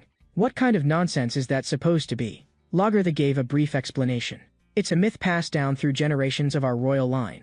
The so-called otherworld horizon is the very first spatial rift torn open in the world when the otherworld tree was born. The winged avatar's ultimate goal is to invade the gods' otherworld through that horizon. Yiyo keeps creating avatars because he wants to cultivate them into saplings of the otherworld tree. However, Mistleton's internal energy is far too massive, and ordinary beasts simply can't withstand it. In the brutally painful process of evolution, only a tiny fraction survive and manage to control that power. As for those beasts who cannot endure it, there's only one outcome. Gathering her thoughts, Lagertha continued to address everyone. What happens next is the key point of this meeting. I need the two of you to help investigate more intel regarding Mistleton. Our target of investigation is the unicorn avatar who, more than 20 years ago, fell from Valkyrie to undead beast. Night fell. Whitefoot and Nadia were chatting quietly, and soon Ananta's strange behavior caught their attention. Whitefoot explained to Nadia, though Ananta can gain the powers of undead beasts by devouring them, if he goes too long without feeding he gradually loses his reason and becomes a monster. Fortunately, Blackfoot is here at crucial moments. Whenever Ananta is about to lose control, Blackfoot uses her charm ability to suppress him. But that's ultimately just treating the symptoms, not the cause. Whitefoot nodded, then brought up a deal to Nadia. As long as you're willing to help Ananta get through this, I'll use my family's strength to protect you. After all, you are also one of Guyo's targets and will be hunted sooner or later. To Whitefoot's surprise, Nadia refused on the spot. I have to figure out the past buried in my memories. So even without any deal, I'll still do everything I can to help Ananta. Whitefoot had no choice but to lay all the intel on the table. Lagertha has already begun planning to reclaim the ancient capital of the kingdom. That cursed land is called Farsa. Its current ruler is the very Valkyrie she mentioned who has fallen into an undead beast, one of the 6 great avatars, the unicorn avatar. He is very likely hiding clues crucial to Mistleton. Before she could finish, Ananta got up and cut into their conversation. Shut it, you shady info peddler. You say, investigation, but your goal is just to have me take out that unicorn, isn't it? Like I wouldn't figure that out? Hurry up and take me to the next hunting ground. Don't be hasty. Whitefoot forced a smile. We haven't even reached the point where the main force moves out yet. 3 mornings later, Lagertha gathered 100 warriors into an expedition force. It included 3rd Squad Captain All and 4th Squad Captain Lupa. The 2 of them would each lead a team as vanguards headed to the ancient capital in the land of Farsa. Their mission as the advance party was to establish a forward base on the front line. The ultimate goal of this operation was not only that unicorn, but to completely reclaim their lost homeland. At Lagertha's cry of "Depart," the morale of both units soared to its peak. For the sake of battle, Blackfoot released her charm hold on Ananta. In an extremely sultry tone, she asked in his ear, "Well? Feeling excited?" "More than excited, this hunger is driving me insane. In my current state, I could eat 3 beasts the size of Nadia." Whitefoot pressed the teleport pocket watch, and a giant spatial gate slowly opened. It was their first time returning to their homeland in over 20 years. They meant to reclaim not only their land, but the dignity lost over those decades. The other end is open. Everyone may depart. A little later, on the borders of the land of Farsa, Owl and Lupa were hurrying toward the teleport gate. Strange, why is the fog so thick here? Lupa quickly sensed something strange in the air. No mistake. She immediately signaled to Owl that undead beasts were ahead. Sure enough, below them, an undead beast was looking up at them. Just then, Nadia's figure appeared in everyone's sight. Dozens of thick roots burst from the cliff face, coalescing into a warhorse formed entirely of wooden battle aura. The warhorse charged straight at the undead beast, and the force of the drop was tremendous. It sheared off one of its legs in an instant. This thing's defense is insane. Nadia's blow packed that much power, and it's still standing? The undead beast suddenly felt a wave of pressure bearing down on it. When it looked up, Ananta's figure was already before it. With just one palm strike, Ananta smashed the beast's head to pieces. Everyone was stunned. Owl laughed. Now you must believe I wasn't exaggerating before, right? I didn't expect this mission to be even more fun than I imagined. Pray that big doesn't come along often. For humans, the land of Farsa has been off limits for over 20 years. But for us, this is just the beginning. Soon after, Warrior City's forces arrived one after another in Farsa. Having just devoured a monster, the Black Dragon's curse was triggered once more. Blackfoot had to stay glued to Ananta's side to keep him from going berserk. It's really strange, it should be morning now, but there's not a trace of sunlight in this forest. Nadia shot Ruby a look. Ruby understood, and a torrent of fire instantly swallowed the undead beast. No one knew where such a small lizard got that much power. The war had only just started, and Lupa was already itching for trouble. When she glanced over, she caught Ananta just sitting there. That guy's been sitting here doing nothing ever since we arrived. It really ticks me off. Seeing this, I'll quickly try to calm her. You're being way too obvious with your grudge. Before we left, Lagarthe already told us, Ananta and Nadia will be heading to the southern forest of the ancient capital to establish a forward base. In the past, the unicorn avatar had stationed large numbers of beasts there to ward off intruders. Now that area has become undead beasts' territory. Whitefoot's teleportation can only get us to safe zones free of monsters. It can't drop us directly beyond that front. So the vanguard must clear every obstacle in the southern forest. That task is extremely dangerous. Ananta and Nadia will fight alongside you as allied members. Whatever you think of them, the Queen has recognized them as comrades. So from now on we fight shoulder to shoulder. Lupa's eyes glinted fiercely.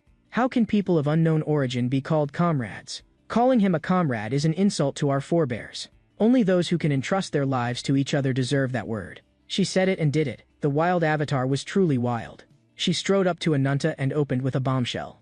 You kill one monster and already need a break? Can't cut it, can you? And this bunny, can't move a step without her at your side, huh? Ananta sighed helplessly. If you've got something to say, get to the point. The Queen seems very interested in your power, but I'm not. When you transform, you're clearly holding back on your strength. That proves you can't fully control it at all. You're basically a time bomb that could go off any moment. Ananta stood and met her gaze. I said, get to the point. Lupo bristled. Still pretending you don't get it? I'm telling you to get out of this unit. If you refuse, I'll tear you to pieces right now. The tension between them shot through the roof. Just as they were about to come to blows, a slender jade hand extended, and pink light drifted like silk. In the next instant, Lupo was teleported into a cave full of bones. Where am I? Blackfoot hurriedly tried to calm Ananta. Take a step back, don't cause trouble. Don't forget why we're here. Ananta turned his head and snapped back. You dare order me around? He hadn't expected that offhand remark to make Blackfoot flip her finger in the opposite direction. If little brother doesn't behave, big sis will have to punish you. Got it, you're the fiercest, whatever you say goes. The next second, Ananta suddenly felt something off and shoved Blackfoot aside with a heavy swing of his arm. Your courage has gotten bigger, huh?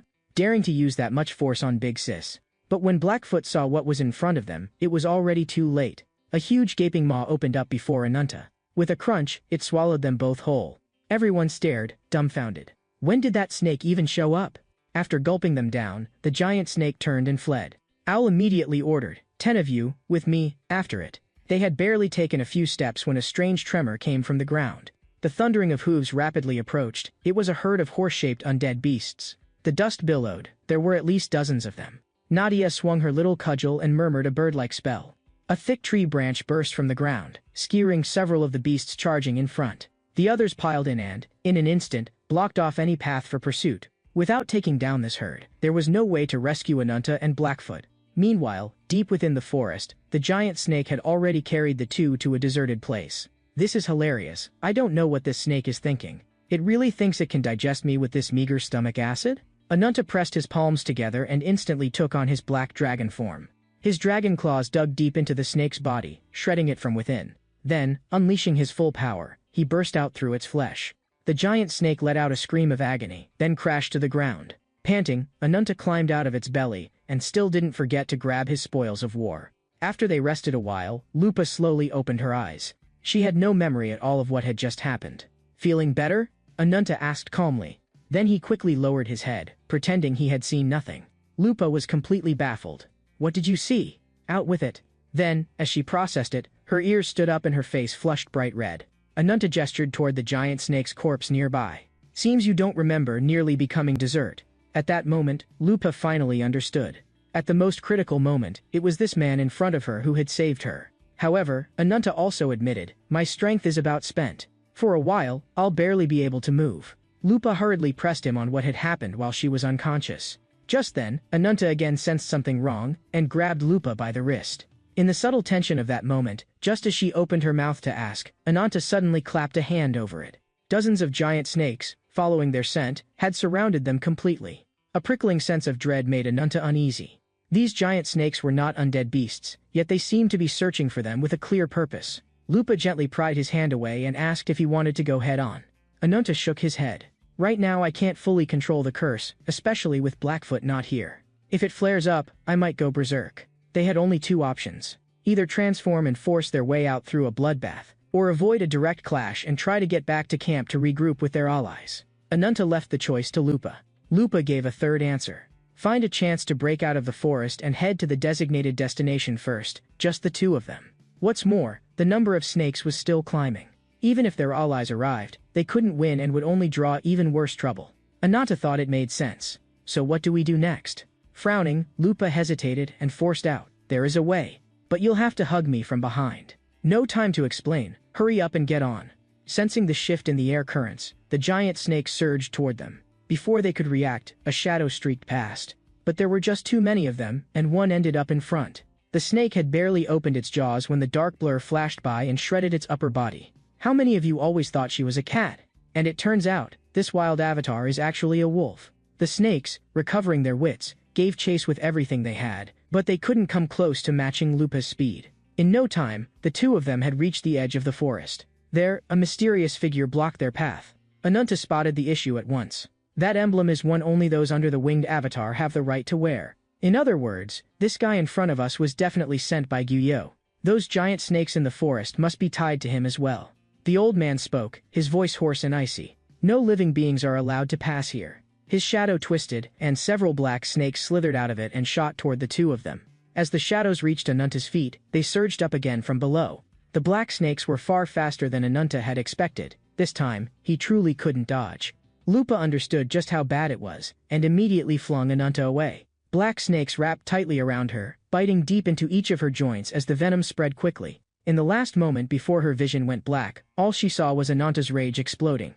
Wherever his dragon claws swung, only shattered serpent bodies remained. With her strength spent, Lupa shed her avatar form. Even as she lost consciousness, she didn't forget to mock Ananta. You had the chance to run, why come back? Ananta held her tightly in his arms. From the moment we met, you've always treated me like a weakling, and you even risked your life to protect me. In the distance, the old man laughed impatiently. All right, this ends now. Your struggle is pointless. Soon, I'll send you down to join her. Old bastard, you touched someone you absolutely shouldn't have. I didn't transform into a dragon because I was afraid of hurting bystanders. Since you're so set on dying, then obediently become my father and go to hell. Lupa was already at death's door from the venom.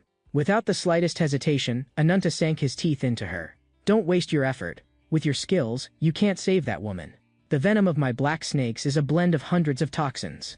Other than an avatar with regeneration powers, no one can purge it. In under half an hour, she'll surely die. Funny that.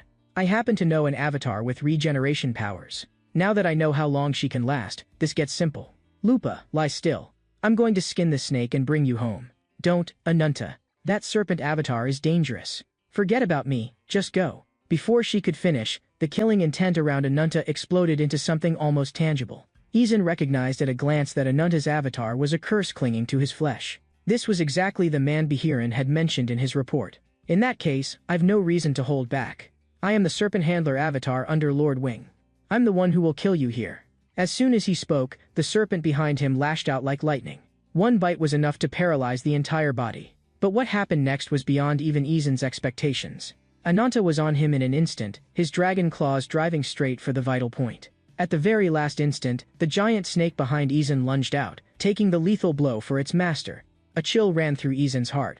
This brat is that fast? Before he could react, Ananta sprang up again from the ground, his dragon claws piercing through Izan's chest. Izan cackled, and countless serpents surged out of the wound, wrapping Ananta's arm tight. The overwhelming force made even Ananta pause in surprise. All the serpent shadows flowed back into one point, forming a massive, crushing body. It was several times larger and heavier than Ananta's black dragon form. Kid, your avatar is indeed powerful. But before the Emperor Serpent avatar, you're just a weakling. Where's that bravado about skinning me? Run out already? In truth, it wasn't that Ananta couldn't go into his third stage, but that if he did, the curse would completely slip out of control. When that happened, its devouring force might even swallow Lupa as well. In her current state, never mind escaping the black dragon's maw, even standing would be a miracle.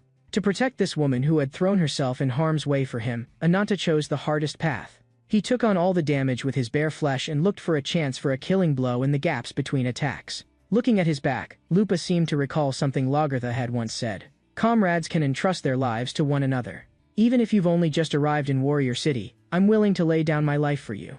Reality snapped back. Lupa transformed again into her wild avatar form. This time was different. Her entire body was covered in crimson markings, burning her own life for a short burst of immense power. Just as Izan's fully powered punch was about to land, Lupa moved. He didn't even feel pain yet before he realized his arm had vanished. Lupa's form became a streak of crimson lightning in the night. No matter how he searched, Izan couldn't track her movements. Just as he was about to finally lock onto her, that crimson light hit again.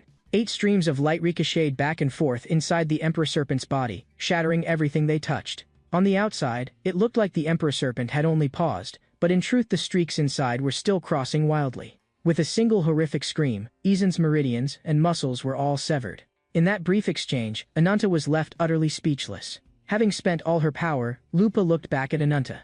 I'm sorry, Ananta. I probably won't make it back. You have to live. As soon as she finished, her body collapsed, and the crimson marks faded away. Seeing this, Ananta's rage completely smashed through his reason. His third stage black dragon form erupted into a frenzy. A terrifying blood-red killing aura swept the field.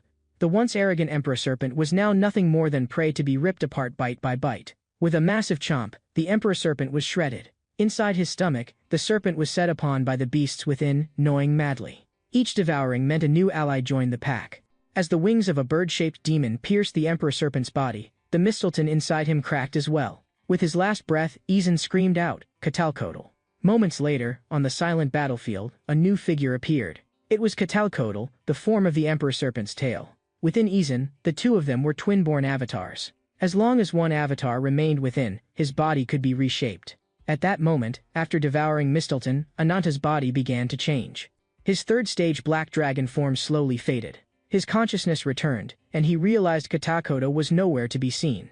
At the same time, a strange, unfamiliar sensation arose within him. His second stage dragon form now brimmed with power that felt on the verge of overflowing, and even his senses had become drastically sharper. He quickly realized this was the result of devouring Mistleton. It was like having an eternal flame inside him, endlessly feeding him energy. The surging strength left Ananta torn between pain and exhilaration, still nowhere near enough. Through Mistleton's resonance, he sensed some kind of disturbance deep in the sky. Up there was an avatar with the same aura as the Emperor Serpent, also harboring the other half of Mistleton. Ananta instantly realized it was Izan's not yet fully destroyed remains. As his wings spread, the black dragon's mind echoed with a single thought. Kill him, take the Mistleton inside him. Just as he was about to take off and pursue, his vision caught the unmoving Lupa lying on the ground. Catching that sluggish flying serpent wouldn't be hard.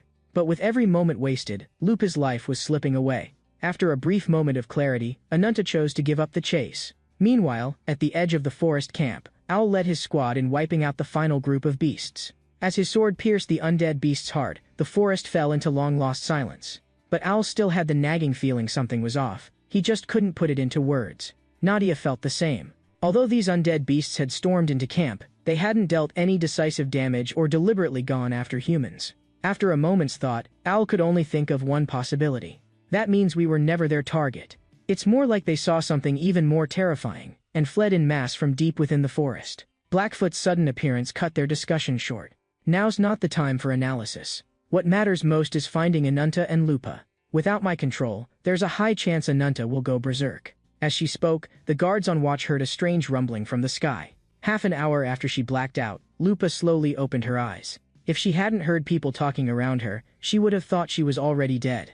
Nadia was shocked to see her awake. By her estimation, with Lupa's injuries she shouldn't have been conscious for days. Lupa's first question was about Anunta's whereabouts. When she tried to get up, Nadia pressed her down at once. Your wounds have only just been bandaged. Any later and the venom would have reached your heart.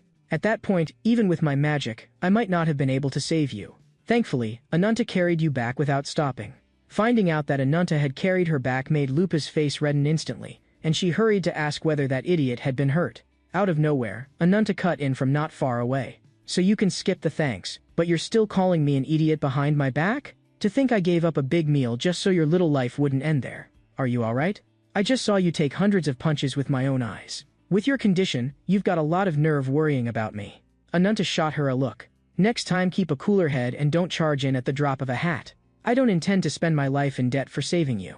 With that, he turned and left, leaving Lupa and Nadia staring at each other. This man really doesn't know how to say a kind word. Even so, whenever Lupa saw Anunta, that nameless restless feeling surged up inside her again. Owl, on the other hand, reassured everyone they didn't need to worry. Lupa's wild avatar already has strong regeneration. After thanking Anunta again, he took the chance to ask what had happened to him in the forest. His name is Izan, an avatar who can summon black snakes from shadows. He was sent by Gyuyo? Judging from his emblem and the mistletoe in him, it's a sure thing. The way his black snakes attacked clearly targeted our key combatants. That means he already has plenty of intel on us. Will he come for another ambush later? With the injuries he's got now, he shouldn't show up again soon. But I devoured his avatar and took half a mistletoe. Because of that, I can clearly sense he's already taken root inside me. Blackfoot mused, so the curse in Anunta's body has stabilized. I didn't expect that thing's power could be used like this. If Anunta manages to seize the other half of Mistelton, the results might be even more unexpected. Hey, talk all you like, but stop leaning on me. Anunta frowned. I'll explain to everyone. This serpent handler avatar named Izan holds the 6th seat of the Holy See. Those seats are all personally chosen by Gyuyo. Their duty is to serve as the winged avatar's guardians. Only 10 beings are qualified to receive Mistelton. Among all undead beasts, they hold the highest rank. And the top 5 seats possess the greatest power and are also the teachers of the lower 5. So Izan's appearance means one thing. One of the top 5 guardians under Gyuyo will also appear on this battlefield. Among those 5 is an exceptionally terrifying being. A single move from him can be enough to trigger natural disasters. The scene shifts again to the skies above the old royal castle of the ancient capital. Right now Izan was shaking all over like a terrified chicken. What terrified him was not Anunta, who had just fought him, but the tall, burly man in front of him. Who did this to you? You'd better be honest before I get angry. He's the one Behiran mentioned in his report. One of my twin serpents has already been half taken by him. Answer me, what is your mission? You ordered me to blockade the road to Farsa and eliminate all who might hinder you. My lord, I never once forgot your commands.